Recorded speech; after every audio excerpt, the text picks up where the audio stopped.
Morning पिले समस्ते भल अछ। अच्छा आम्भे माने गत श्रेणी आमे कौन पढ़थिले? गत श्रेणी रे पदार्थर रासायनिक प्रतिक्रिया विषय पढ़थिले। से रासायनिक प्रतिक्रिया माध्यम रे गोटे पदार्थरू किपरि नूतन पदार्थ सृष्टि हुए से विषय भल भाव आमे पढ़िथिले एवं एहा पई आमे विभिन्न प्रकार उदाहरण सब नहीं हाँ कि नहीं। से आज आमे पढ़िबा रासायनिक समीकरण कौन, रासायनिक समीकरण क्या कह जाए, रासायनिक समीकरण को किपरि लेखा जाए से विषय आज आमे अध्ययन करिबा। अच्छा पिला माने तुमे पूर्वरु जानिछ दुईटी उजान परमाणु सहित गोटे अम्लजान परमाणु मिसी गोटे जल अणु सृष्टि करे अर्थात H2 प्लस हुआ that gives rise to H2O। यही विषय को संक्षेप में प्रतीक व संकेत व्यवहार करी लेखिबा को रासायनिक समीकरण कहा जाए। यही रासायनिक समीकरण संज्ञा कौन, रासायनिक समीकरण क्या कहा जाए से विषय आज आमे पढ़िबा। अच्छा पिला माने रासायनिक समीकरण कहिले गोटे मौलिकर परमाणु को ताहार प्रतीक द्वारा एवं उभय मौलिक व यौगिकर अणु को ताहार संकेत द्वारा संक्षेप रे प्रकाश करा जाय थाए। ठीक सेहीपरि गोटे रासायनिक प्रतिक्रिया को जेउ समीकरण साहाय्य रे संक्षेप व सांकेतिक रूप रे परिप्रकाश करा जाए ताहाको रासायनिक समीकरण कहा जाए। ठीक अच्छे पिले, यार उदाहरण है magnesium plus oxygen that gives rise to magnesium oxide. पिला माने एहा थिला रासायनिक समीकरण। वर्तमान रासायनिक प्रतिक्रिया रे जेउ जेउ पदार्थ अंशग्रहण करिथाए सेगुड़ी को प्रतिकारक कहा जाए एवं सही प्रतिक्रिया रे जेउ जेउ नूतन पदार्थ उत्पन्न हुए सेगुड़िक उत्पाद कहा जाए। ठीक अच्छे, गोटे रासायनिक प्रतिक्रिया रे एक बा एकाधिक प्रतिकारक व्यवहृत हो पारे। सेहीपरि गोटे रासायनिक प्रतिक्रिया रे एक बा एकाधिक उत्पाद उत्पन्न होइथाए। रासायनिक समीकरण लेखिबा बेले सही प्रतिकारक गुड़ी को सेमानकर अणुर संकेत व उत्पाद गुड़ी को उत्पाद अणुर संकेत साहाय्य रे प्रकाश करा जाय थाए। पिला माने वर्तमान आमे पढ़िबा रासायनिक समीकरण लेखिबार नियम एवं रासायनिक समीकरण रो प्रकार भेद विषय मध्य पढ़िबा। ठीक अच्छे, देख पिला माने गोटे रासायनिक समीकरण लेखिबा पई कौन कौन आवश्यक ताहा प्रथमे जानिबा उचित।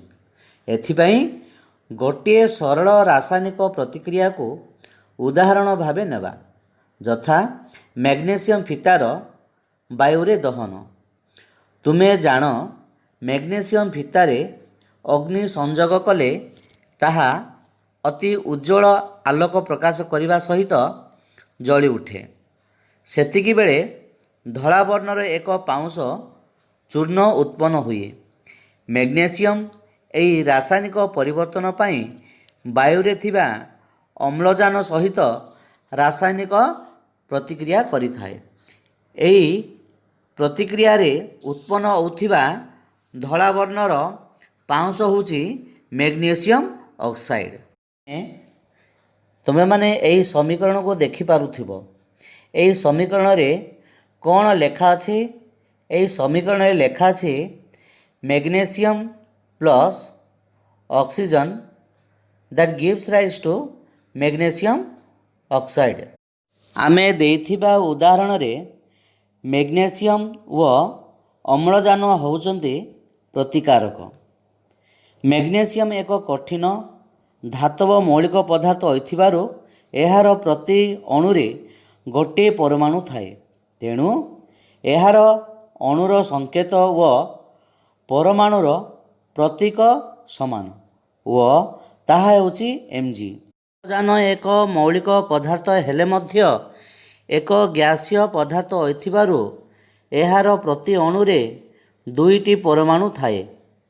ତେଣୁ ଏହାର ସଂକେତ O2 ଅଟେ। ଏହି ପ୍ରତିକ୍ରିୟାରେ ଉତ୍ପାଦ ହେଉଛି ମ୍ୟାଗ୍ନେସିୟମ ଅକ୍ସାଇଡ୍। ଏହା ଏକ ଯୌଗିକ ପଦାର୍ଥ।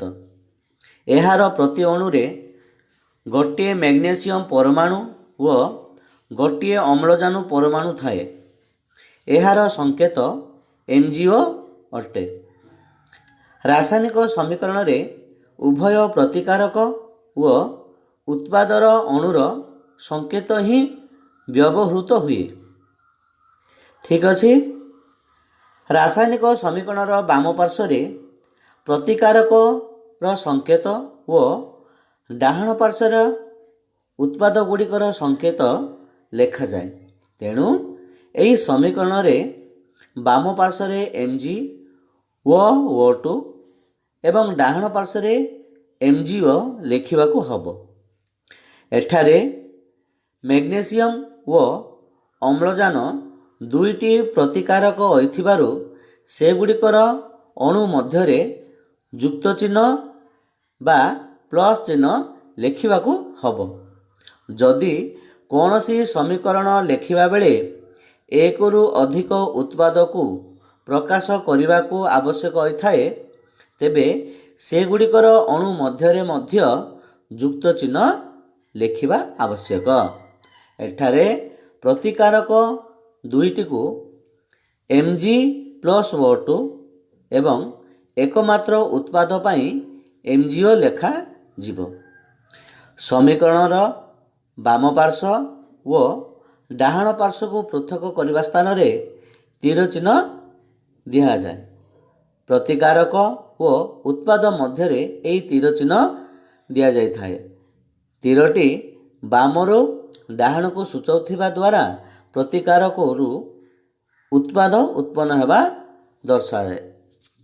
ପିଲାମାନେ, ତୁମ୍ଭେମାନେ ଏଠାରେ ଭଲ ଭାବରେ ଦେଖିପାରୁଥିବ ଦୁଇଟି ସମୀକରଣ ଲେଖାଯାଇଛି। ପ୍ରଥମେ ହେଲା ଅସମତୁଲ ସମୀକରଣ ଓ ଦ୍ୱିତୀୟଟି ହେଲା ସମତୁଲ ସମୀକରଣ ଅଟେ। ଏଥିରୁ ଆମେ ଜାଣିଲେ ଯେ ସମୀକରଣ ଦୁଇ ପ୍ରକାର ଲେଖାଯାଇଥାଏ। ପିଲାମାନେ, ଆଜି ପାଇଁ ଏତିକିରେ ସମାପ୍ତ କରିବା। ତୁମ୍ଭମାନଙ୍କ ପାଇଁ କିଛି ଘର କାମ। ସୁସ୍ଥରେ ରୁହ, ଘରେ ରୁହ। ଧନ୍ୟବାଦ।